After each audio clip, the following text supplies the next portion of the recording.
अब हम ऋषि से उत्तमा की वार्ता। ऋषि से उत्तम की वार्ता।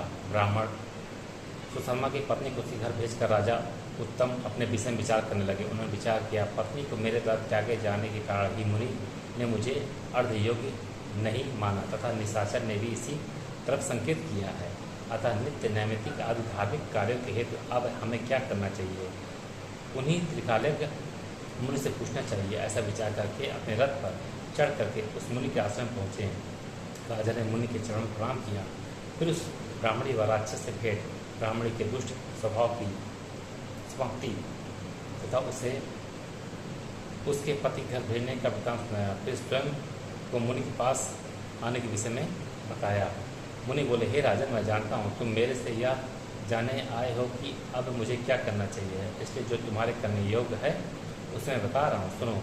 धर्म, अर्थ और काम के करने में पत्नी का होना नितांत आवश्यक है, और तुमने पत्नी को त्याग करके धर्म को त्याग दिया है। पत्नी के बिना कोई धार्मिक अनुष्ठान पूर्ण नहीं होता, चाहे किसी भी जात का क्यों ना हो। तुमने पत्नी को त्याग करके अच्छा नहीं किया। जिस प्रकार पत्नी के लिए पति अत्याज्य है, उसी प्रकार पत्नी भी पति के लिए अत्याज्य है। राजा बोले, हे मुनिवर, मैंने पत्नी को अपने स्वभाव के विपरीत होने के कारण ही त्यागा है। अब मैंने वियोग के कारण उत्पन्न बहस उसे क्षमा कर दिया है, अंतरात्मा से नहीं। इस समय वह जंगल में कहाँ है, कैसे है, जीवित है या भी नहीं है, इस विषय में हमें कुछ भी पता नहीं है। ऋषि बोले, आपकी पत्नी इस समय रसातल में है तथा शुद्ध आचरण वाली पवित्र है। राजा को यह जानने की इच्छा थी कि वह रसातल में कैसे गई। ऋषि बोले, पाताल में एक कपोतक नामक नागराज है। तुम्हारे द्वारा त्यागी गई तुम्हारी पत्नी को निर्जन वन में अकेले घूमती हुई नागराज ने देखा। उसे दयनीय अवस्था में देखकर नागराज पाताल लोक में ले गए। नागराज की पत्नी मनोरमा तथा सुंदर पुत्री नंदा थी।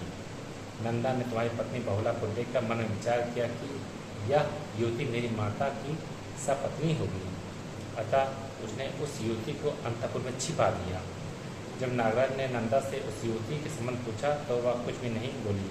इस पर नागराज ने अपनी पुत्री को श्राप दिया, तुम गूंगी हो जाओ। नागराज को उस युवती का पता नहीं चला। इस प्रकार नंदा द्वारा छिपाई गई तुम्हारी पत्नी का अस्तित्व सुरक्षित है। राजा ने विनम्रतापूर्वक पत्नी के संबंध में अपने दुर्भाग्य कारण पूछा। राजा ने कहा, है मुनिवर, सभी प्राणी मेरे से प्रेम करते हैं और मैं अपनी पत्नी को बहुत चाहता हूँ।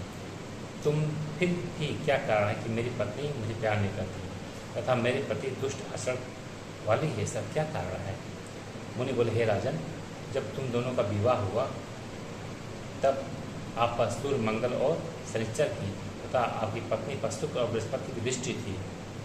उसी समय आपके बुद्ध और आपकी पत्नी की चंद्रमा एक दूसरे के घोर विरोधी थे। अब तुम जाकर अपनी पत्नी को वापस लाओ और धार्मिक कार्यों को करते हुए पृथ्वी का पालन करो। उसके बाद राजा ने मुनि के चरण प्रणाम करके अपने महल को प्रस्थान किया। धन्यवाद।